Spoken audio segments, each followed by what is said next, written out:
So welcome friends to YouTube channel infinity PNT पर। तो आज हम स्टार्ट करेंगे क्लास 11th की सबसे पहली क्लास केमिस्ट्री की, जो कि है some basic concept of chemistry. तो द बेसिक कंसेप्ट लिखा है तो मीन्स आपको फ्रॉम द जीरो से ही स्टार्ट करना पड़ेगा, और हम ये उम्मीद करते हैं कि आपने कुछ ना कुछ क्लास 9 पे पढ़ा होगा। अगर नहीं भी पढ़ा है तो कोई आपको फिक्र करने की जरूरत नहीं है, क्योंकि हम इसको बेस से ही लेके चलेंगे फ्रॉम द जीरो तक, फ्रॉम द जीरो से। ठीक, तो शुरुआत करने से पहले आपको ये जानना जरूरी है कि आप केमिस्ट्री को पढ़ते क्यों हैं। बेसिकली क्या इसका स्टार्टिंग पॉइंट रहा होगा, या ऐसा क्या खोज रही होगी, या जिसके बारे में जो हमारे केमिस्ट थे, जो कि केमिस्ट्री मेन सब्जेक्ट रहा करता था, तो उनको क्या पर्पस था, क्या उनका मेन इंटेंशन क्या था कि जो केमिस्ट्री एज अ सब्जेक्ट निकल करके आपकी आई है। मीन्स जो भी एल्केमिस्ट थे जिनका मेन इंटेंशन कुछ और हुआ करता था। फॉर एग्जाम्पल, जैसे कि मेन इंटेंशन तो आपके कहा जाता है कि फिलोसोफर स्टोन, अगर आपने सुना नहीं है तो आप जान लीजिए, आपके टेक्स्ट बुक में भी मेंशन है फिलोसोफर, जिसे हम पारस का पत्थर भी बोलते हैं हिंदी में। इससे रिलेटेड बहुत से स्टोरीज भी है, आपके एनिमेटेड फिल्म भी है। ठीक है, तो एक्चुअल में ये पारस का पत्थर है क्या? तो पहले के जो राजा महाराजा हुआ करते थे उनको बड़ी एक खोज रहती थी कि ऐसा कोई अद्भुत पत्थर हो कि जिसको जो बेस चीज मेटल को गोल्ड में चेंज कर दे। मीन्स ऐसा कोई जादू पत्थर होता है उनके इंटेंशन में। सभी लोग उम्मीद मानते भी थे, क्योंकि कुछ चीजें रिलीजियस से भी अटैच्ड हुई थी उनकी स्टोरीज, तो उसी को सच मानते हुए वो खोज पे लगे थे कि ऐसा पारस का पत्थर हम बना लें जिससे हम नॉर्मल मेटल्स को या बेसलेस मेटल को या चीपर मेटल को गोल्ड में चेंज कर दे। ठीक है, तो मेन इंटेंशन इनका क्या था कि पारस को स्टोन या पारस के पत्थर को ढूंढना था या बनाना था। ठीक है, और गोल्ड में चेंज करना, साथ ही साथ ये सारी बीमारी को दूर कर सके, ये दूसरा पॉइंट था। ठीक है, मीन्स ऐसा कोई एक रेमिडीज की तरह काम कर रहा है, क्योर की तरह, कि लगभग सारी बीमारी को ये दूर कर सकता है। ठीक, और तीसरा इसका जो मेन रहता है एल्केमिस्ट, जिनको हम एल्केमिस्ट बोलते हैं, पहले केमिस्ट्री नहीं कही जाती थी, इनको हम एल्केमिस्ट कहते थे। ठीक है, तो इनका मेन 3 पॉइंट हुआ करता था कि ऐसा कोई स्टोन जो कि नॉर्मल वैल्यूलेस मेटल को गोल्ड में चेंज कर दे। दूसरा क्या है कि ये सारे डिजीज को क्योर कर सके। और जो तीसरा जो आपका रहता है कि कि आपकी जो लाइफ है, ये नॉर्मल ह्यूमन लाइफ को, जो नॉर्मली मॉर्टल होते हैं, मॉर्टल मीन जो मर जाते हैं, और वो इमॉर्टल हो जाए। लिक्विड होता है जिसको पीने पर आदमी अमर हो जाता है, तो वैसा ही कुछ खोज ये लोग भी कर रहे थे। ठीक है, और वो जानते थे कि ये पारस स्टोन अगर मिल जाता है तो ये तीनों चीजें इन्हें मिल जाएगी। तो उसी से ये स्टार्ट होते होते इनके जो भी आउटकम्स मिलते चले गए, डिफरेंट टाइप्स ऑफ एटम मिले हैं, कंपाउंड मिले हैं, ये पूरा आपका एज अ केमिस्ट्री का बेस रहा है। ठीक है, तो मेन इंटेंशन तो कुछ और था, लेकिन जो आउटकम और जो रिजल्ट बना वो आपका केमिस्ट्री का बेस बनाता चला गया।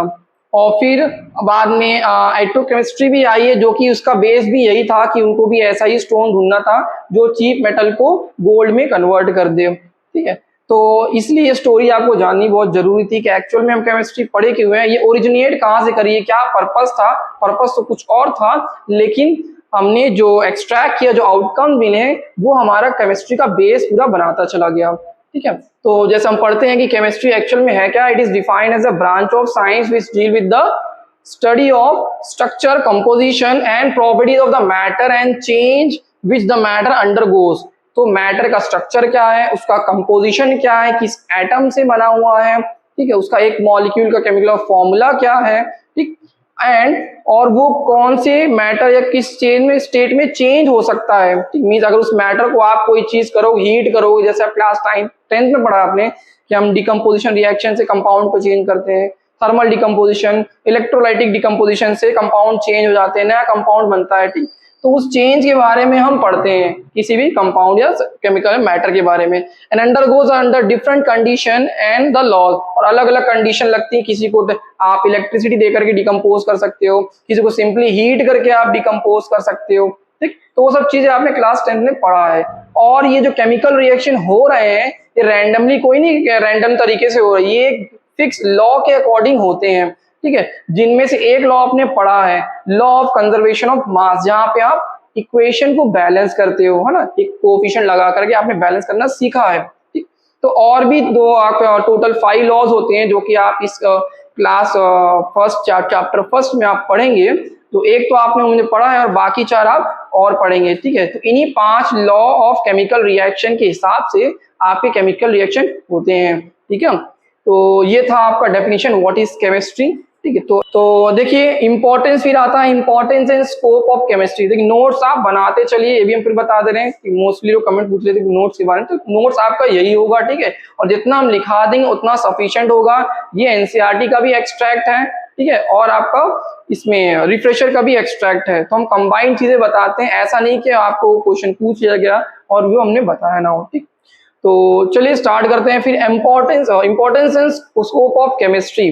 तो अब इसका इम्पोर्टेंस क्या है, हम क्यों पढ़े भाई केमिस्ट्री, हमें क्या मतलब कोई भी कंपाउंड अगर डिकम्पोज होता है तो क्या बनता है, तो उनके यूजेस, उनके जो यूजेस है वो हमें मजबूर करते कह सकते हो कि इनके बारे में हम जानें और ये कहाँ कहाँ यूज हो सकते हैं, इनका इम्पोर्टेंस क्या है वो हम जानेंगे। ठीक है, तो यहाँ पे हम लगभग 8 इंपॉर्टेंस के बारे में आपको बताएंगे, जो कि 2 आपके मेंशन है और बाकी जो 6 हैं वो आपके नेक्स्ट वाले क्लास में हम एक्सप्लेन करेंगे, क्योंकि डिटेल में जाना बहुत जरूरी है वैसे भी। ठीक है, जो बुक में आपके मेंशन है वही चीज हमने एक्सट्रैक्ट करी है। तो स्टार्ट करते हैं पहले पॉइंट से, वो है सप्लाई ऑफ फूड। अब सप्लाई ऑफ फूड में आपने देखा होगा हम बहुत से केमिकल्स को यूज करते हैं, जैसे कि फूड की प्रोडक्टिविटी बढ़ाने को आपने अपने फार्मिंग में देखा होगा, हम फर्टिलाइजर को इनपुट या फर्टिलाइजर देते हैं अपने खेत में या सॉइल में ताकि जो प्रोडक्टिविटी हो वो ज्यादा हो सके। और अगर कभी पेस्टिसाइड या दीमक लग जाते हैं, कीड़े लग जाते हैं, तो हम पेस्टिसाइड डालते हैं, और अगर कोई अनवांटेड प्लांट ग्रो कर जाता है तो वेडिसाइड डालते हैं।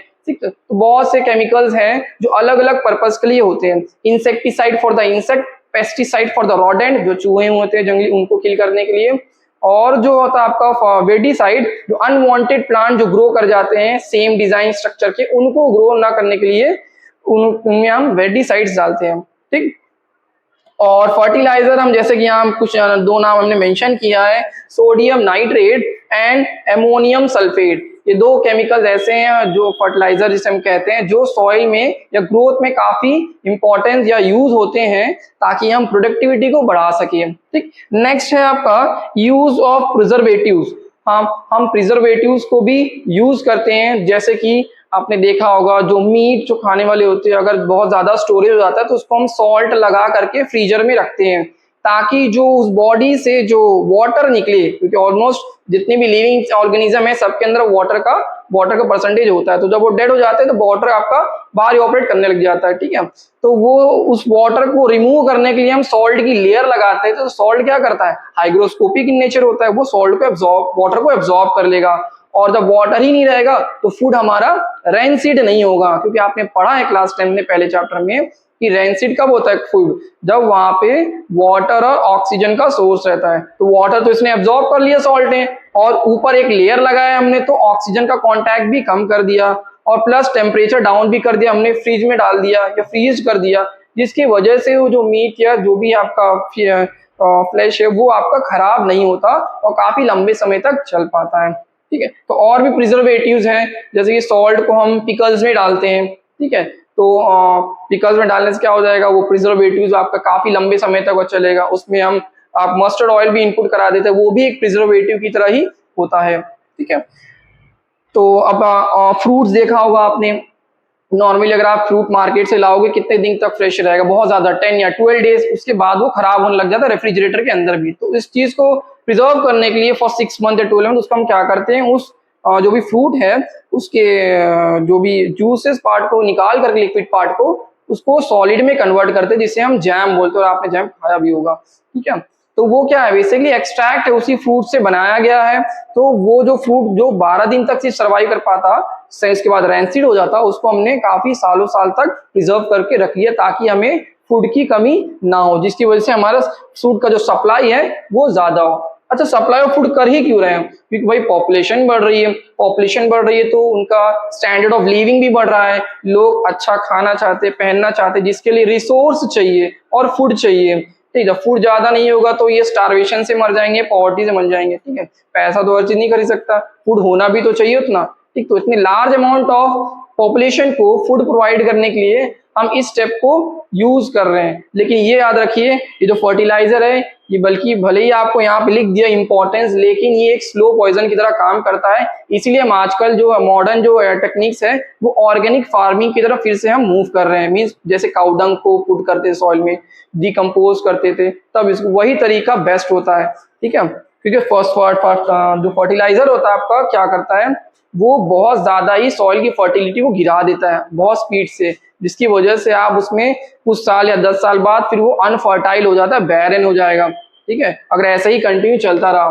कहा जाता है जो पंजाब जो कि आपका बहुत ज्यादा कल्टीवेशन होता है वहां पे, तो उस 10 साल या अगर 20 साल ऐसे ही चलता रहा, क्योंकि फर्टिलाइजर बहुत यूज करते हैं, तो वो एक बैरन या डेजर्ट में कन्वर्ट हो जाएगा। तो ये प्रिडिक्शन है, इसीलिए लोग ऑर्गेनिक फार्मिंग की तरफ मूव कर रहे हैं। ठीक है, तो ये इंपॉर्टेंस वाली हमारे लिए इस फिलहाल इस समय तो इंपॉर्टेंस ही है, क्योंकि इतनी लार्ज पॉपुलेशन खिलाने के लिए हम ऑर्गेनिक फार्मिंग से नहीं खिला सकते, क्योंकि उसका जो आउटकम होता है वो कम होता है, आउटपुट जो बोलते हैं। ठीक है, और जो तीसरा है to test the presence of adulterants. Adulterants जैसे कि आपने फूड को देखा होगा, अक्सर लोग मार्केट में इम्प्योर करके आते हैं, या आपने देखा होगा जो इथेनॉल होता है वो मेन इंग्रेडिएंट है अल्कोहल बनाने के लिए। तो गवर्नमेंट क्या करती है, लोग इसको पिए ना, उसमें क्या कर देते हैं, कॉपर सल्फेट ऐड कर देते हैं जो कि ब्लू कलर का, पायरिडीन ऐड कर देते हैं, जिसकी वजह से वो हैजार्डियस हो जाता है, डेंजरस हो जाता है। मेन उनका जो इंटेंशन था गवर्नमेंट का कि पब्लिक इसको पिए ना, और देख करके वो देख ले कि ब्लू कलर का है, इसमें हमने पॉइजनस सब्सटेंस ऐड किया है, लोग इसे ना पिए। लेकिन जो भाई जो चेंज ड्रिंकर होते हैं उनको तो कोई फर्क ही नहीं है, वो सोचे कलर है इसमें, फ्लेवर वाला है, तो उसको और पीने लग गए। ठीक है, तो मेन इंटेंशन जिनको पता है वो चीजें इन चीज को अवॉइड करते हैं। मीन्स गवर्नमेंट का मेन इन लोग कम पीना कम कर दे इथेनॉल को। ठीक है, इसका कंजप्शन कम हो। तो ये होता है अडल्ट्रेंस करना।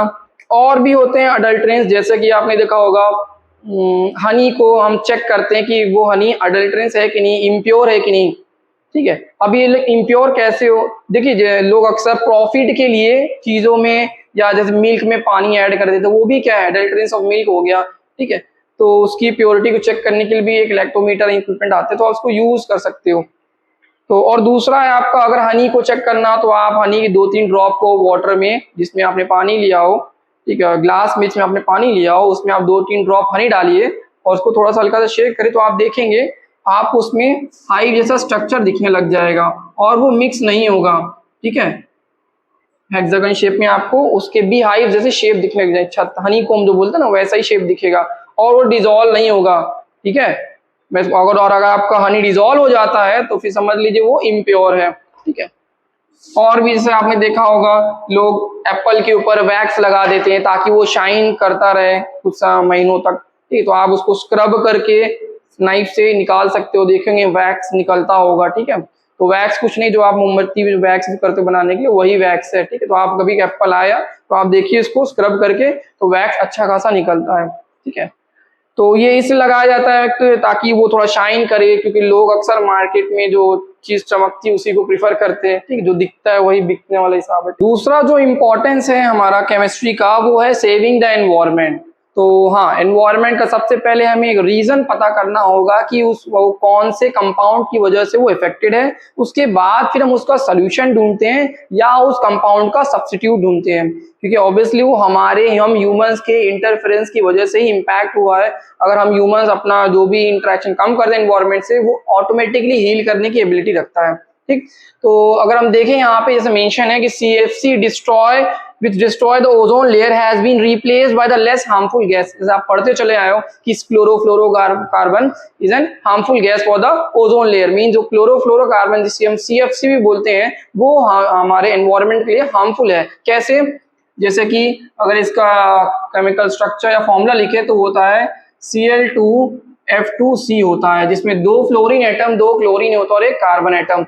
और जब ये यूवी रेज के कांटेक्ट में आता है, अल्ट्रावायलेट रे जो कि एटमॉस्फेयर तो प्रेजेंट सनलाइट से तो आ ही रही है, तो ये क्या ब्रेक डाउन हो जाता है किसमें, Cl(F2C) में plus chlorine mean single atom, और इस सिंगल एटम को हम बोलते हैं नेसेंट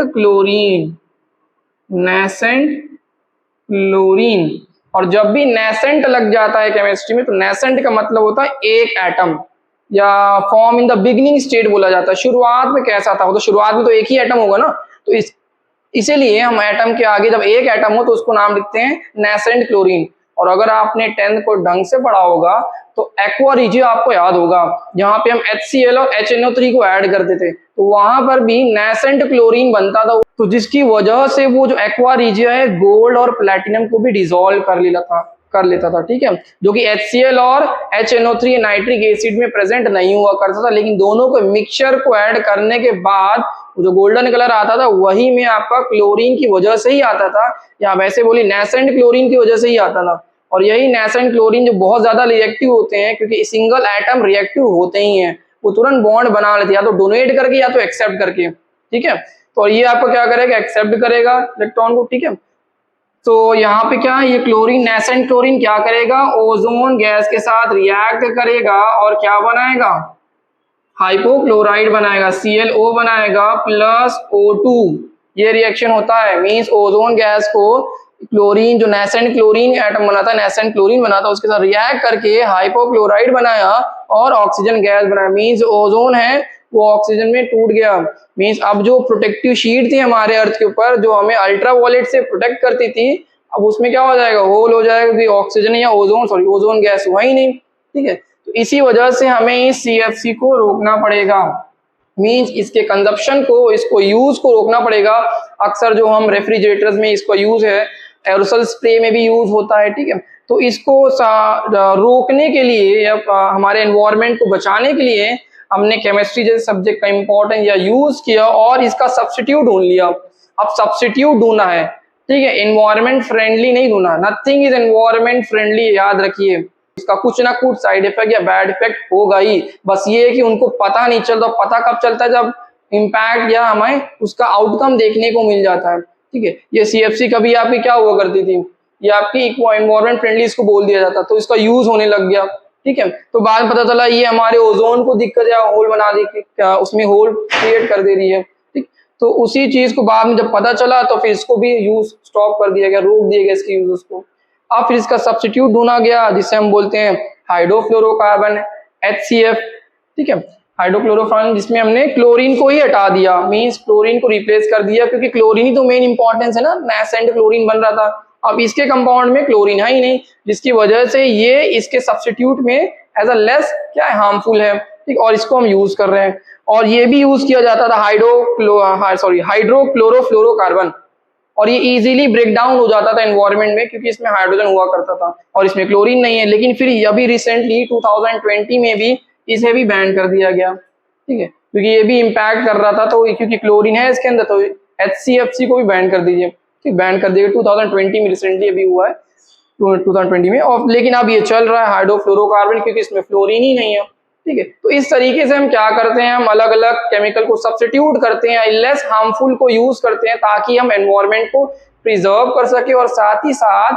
हमारी जो लाइफस्टाइल है, लग्जरी लाइफस्टाइल जो बोलते हैं, उसे हम यूज कर सके, क्योंकि हम AC को यूज करना तो बंद कर ही नहीं सकते। कुछ लोग जो विलेज पीपल है, जो गाँव में रहते हैं, ऑब्वियसली उनके पास उतना लाइट तो रहती ही नहीं है, ठीक है। हम सिटी साइड की ज्यादा कंजप्शन की बात कर रहे हैं, क्योंकि मोस्टली जो AC का यूज है वो वहीं पे होता है, ठीक है, क्योंकि वहां पे CO2 का प्रोडक्शन भी ज्यादा होता है, एक तो पेड़ होते नहीं है, और दूसरे कार का कंजप्शन ज्यादा ज्यादा होता है, जिसकी वजह से वहां पे हीट भी, गर्मी भी बहुत ज्यादा होती है, ठीक। और तीसरा चीज है पॉपुलेशन, शहर में लोग ज्यादा होते हैं, गाँव में कम होते हैं, ठीक है। तो इसीलिए मेन कंजप्शन सिटी साइड ज्यादा होता है, ठीक।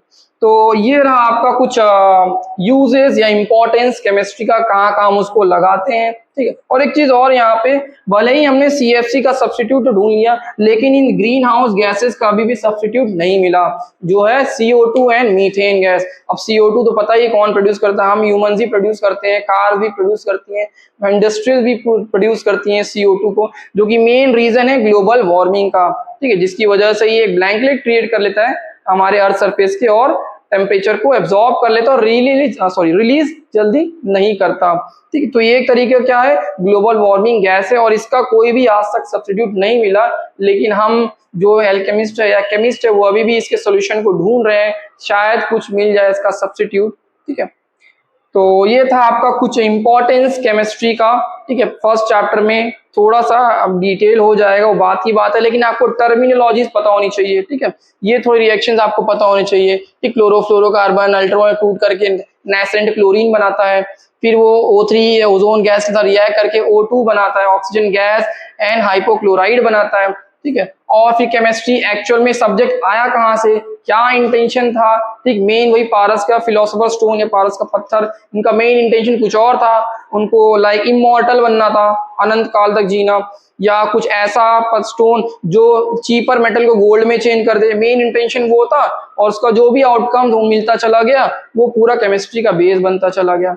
तो पहले जो केमिस्ट्री को हम केमिस्ट्री नहीं बोलते थे, उसको अल्केमिस्ट बोलते थे, अल्केमी बोलते थे, अल्केमिस्ट जो करते पर्सन थे अल्केमी, ठीक है। और फिर बाद में हम 19th सेंचुरी 18th सेंचुरी में इसको केमिस्ट्री का एज अ सब्जेक्ट टाइटल दिया, ठीक।